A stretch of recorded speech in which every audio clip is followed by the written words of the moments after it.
Hadirin jamaah Jumat yang dimuliakan Allah Subhanahu wa taala.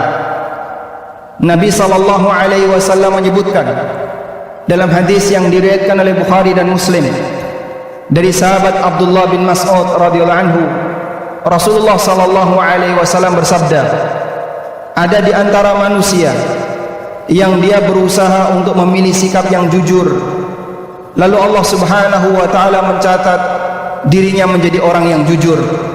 Sebaliknya ada di antara manusia yang selalu memilih sikap berbohong, sampai Allah Subhanahu wa taala catat dirinya sebagai pembohong. Rasulullah sallallahu alaihi wasallam bersabda, "Alaikum bis-sidqi, fa inna sidqa yahdi ilal birr, wa innal birra yahdi ilal jannah, wa la yazalu ar-rajulu yasduq wa yataharra as-sidqa hatta yuktaba 'indallahi siddiqan." Jadilah orang yang selalu komitmen dengan kejujuran dan selalu memilih untuk jujur, karena sesungguhnya kejujuran itu akan mengantarkan kepada kebaikan dan kebaikan mengantarkan ke surga. Ada sebagian di antara manusia yang dia selalu bersikap jujur dan memilih untuk jujur sampai Allah Subhanahu wa taala mencatat dirinya sebagai orang yang jujur.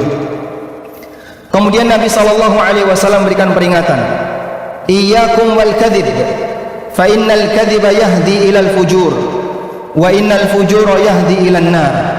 Hati-hatilah dengan kedustaan, sesungguhnya dusta itu mengantarkan kepada tindakan durhaka, dan orang yang durhaka pasti akan mengantarkannya kepada neraka. Wala yazalur rajulu yakdzib wa yataharral kadhib hatta yuktaba 'indallahi kadzaban. Ada sebagian di antara manusia yang selalu berdusta, dan dia lebih senang untuk berdusta hingga Allah catat dia sebagai pendusta. Hadis ini memberikan pelajaran kepada kita bahwa terkadang sifat melekat pada diri manusia karena kebiasaan dan karena pembiasaan, sehingga bisa jadi ada orang yang dilahirkan sebagai orang yang baik, namun karena dia berada di lingkungan orang yang sering berbohong, tidak jujur, tidak amanah, akhirnya dia tertular dengan sifat itu, dan kemudian Allah Subhanahu wa taala mencatat dia, Allah tetapkan dia sebagai pembohong. Sebaliknya ada orang yang barangkali karakter jujurnya tidak maksimal, namun karena dia selalu berlatih untuk jujur, maka Allah Subhanahu wa taala mencatatnya sebagai orang yang jujur. Sebab dengan adanya kebiasaan, maka itu akan menjadi sifat yang melekat pada dirinya. Dalam hadis yang lain diriwayatkan oleh Abu Darda radhiyallahu anhu, Nabi sallallahu alaihi wasallam bersabda, "Innamal ilmu bitta'allum wa innamal hilmu bittahallum." Sesungguhnya ilmu itu hanya bisa didapatkan dengan proses belajar, dan orang bisa menjadi lemah lembut karena dia selalu berlatih untuk lemah lembut. Lalu Nabi sallallahu alaihi wasallam mengatakan, "Wa may yataharral khaira yu'ta, wa may yattaqi syarra yuwaqqah."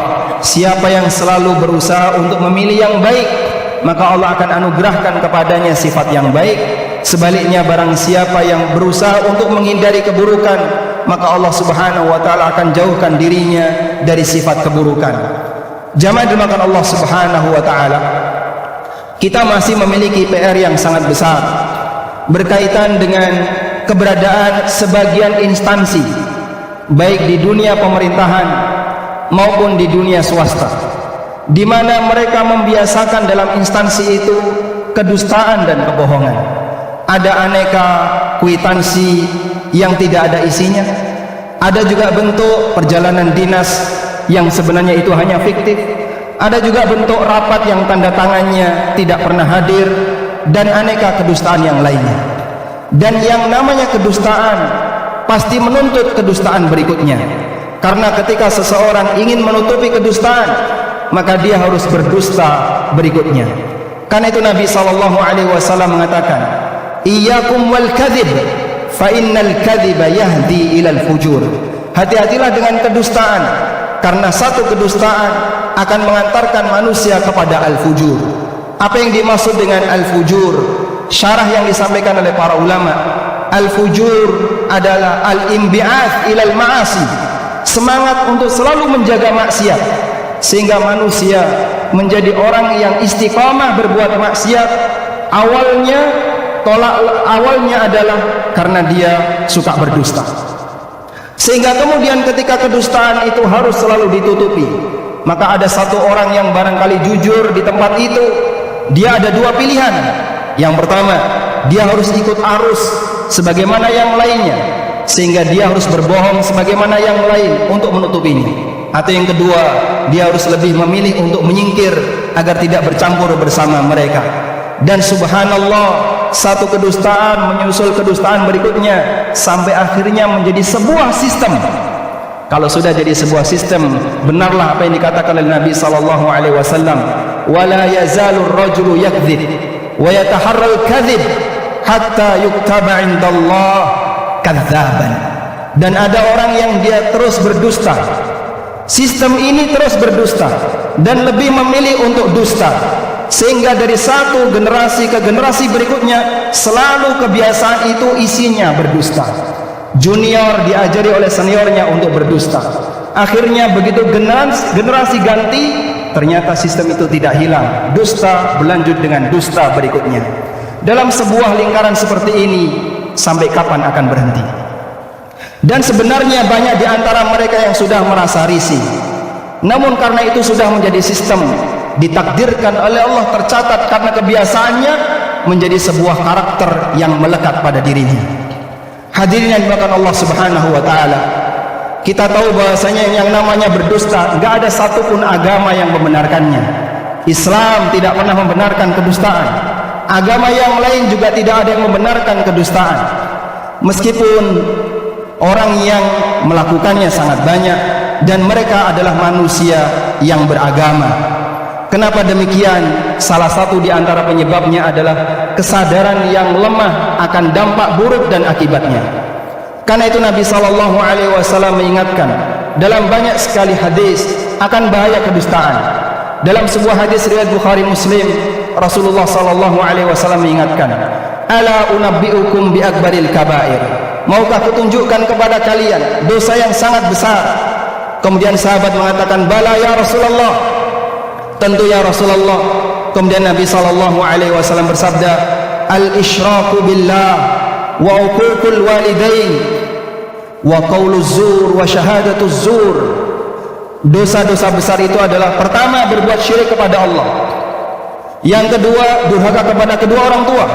Kemudian Nabi sallallahu alaihi wasallam menyebutkan yang ketiga, wa syahadatuz zur wa qauluz zur, dan beliau mengulang-ulang itu sampai sahabat mengatakan la'allahu sakata. Kenapa Nabi sallallahu alaihi wasallam enggak diam? Beliau ulang-ulang lagi, syahadatuz zur wa qauluz zur, persaksian dusta, ucapan dusta, tanda tangan dusta, ada laporan dusta, perjalanan fiktif, dan aneka kebohongan yang terjadi di dalamnya. Jamaah dimakan Allah Subhanahu wa taala, dosa ini disebutkan oleh Nabi SAW dalam deretan dosa-dosa besar sebelumnya. Berbuat syirik kepada Allah, dan yang kedua durhaka kepada kedua orang tua. Dan lingkaran itu menyeluruh, sehingga kadang ada sebuah perusahaan swasta, dia kalau ingin menang tender maka harus main kedustaan. Ada sebuah toko, kalau dia ingin mendapatkan pelanggan dari instansi tertentu, dia harus siap menyediakan kwitansi kosong. Bahkan sampai unit yang terkecil dalam lingkungan masyarakat, hubungan antara masyarakat dengan ketua RT-nya untuk minta tanda tangan, kadang seperti itu. Dan ketika itu sudah menjadi kebiasaan bersama di sebuah masyarakat, maka itu akan menjadi sifat yang melekat secara keseluruhan. Perubahan dimulai dari kita semuanya. Dan ketika ini dibiarkan terus menerus, sampai kapan ini akan berhenti? Jamaah dimuliakan Allah Subhanahu wa taala, agama apapun tidak ada yang mengajarkan untuk berdusta. Kita diajarkan untuk bersikap jujur, dan Islam mengajarkan untuk itu.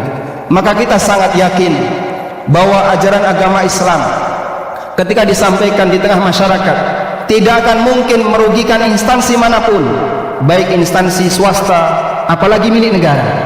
Karena Islam mengajarkan kepada penganutnya untuk berbuat baik, dan Islam mengajarkan penganutnya untuk selalu bersikap jujur.